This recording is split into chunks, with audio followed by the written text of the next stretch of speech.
রাত ১২টা বাজে। শিহাব ফোনটা নামিয়ে রাখল।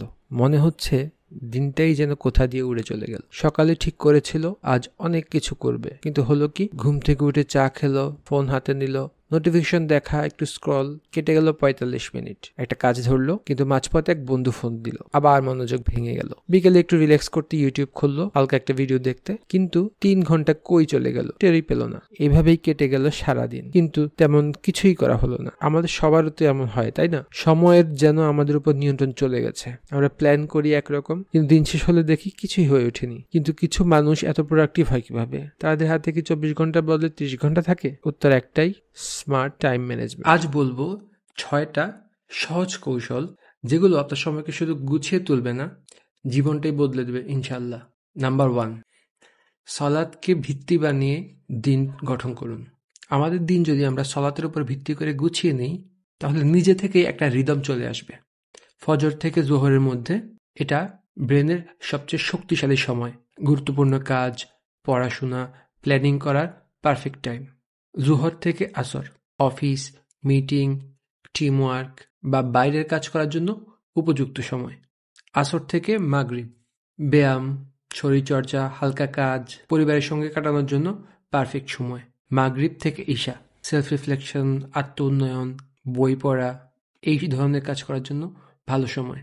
এই টাইমটা বরকতময়। ঈশা থেকে ফজর, রেস্ট, আগামী দিনের প্ল্যানিং এবং তাহাজ্জুদ।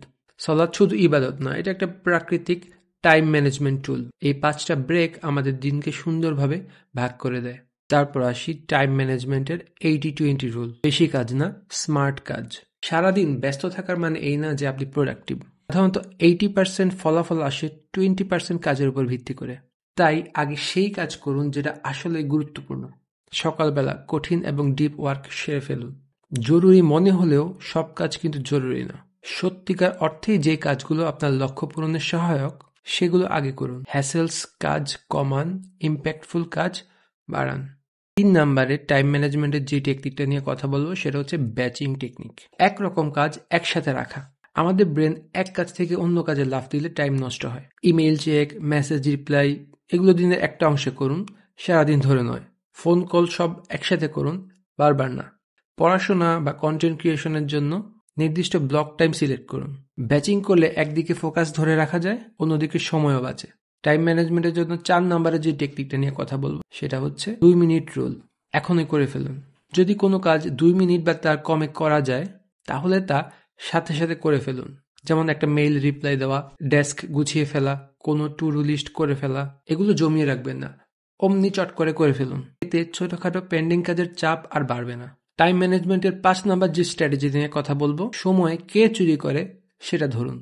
আপনার টাইম কোথায় চলে যাচ্ছে জানেন? স্ক্রিন টাইম চেক করুন, চমকে যাবেন। ফোনের নোটিফিকেশন অফ করুন।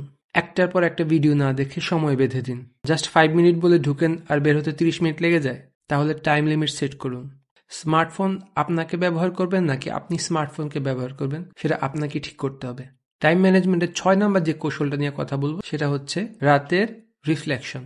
নিজেকে প্রশ্ন করুন। দিনের শেষে যদি ৫ মিনিট সময় নিয়ে ভাবেন, আজকের দিনটা কেমন কাটলো, আমি কোথায় সময় নষ্ট করেছি, আগামীকাল আরো ভালো কিভাবে হতে পারে, তাহলে ধীরে ধীরে আপনি নিজেই আপনার সময়ের মাস্টার হয়ে যাবেন।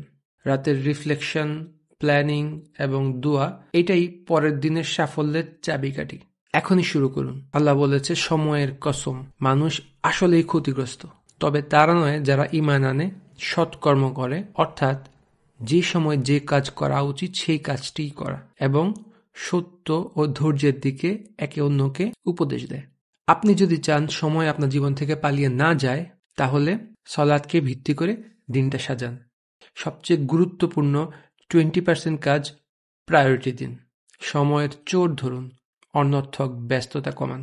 একসাথে সবকিছু করতে হবে না, শুধু একটা কৌশল বেছে দিন আর সেটা চালিয়ে যান। সময়কে বশে আনতে চাইলে স্মার্টলি প্ল্যান করুন আর কাজে নেমে পড়ুন। আপনার কোন স্ট্র্যাটেজিটা বেশি দরকার, কমেন্টে জানান।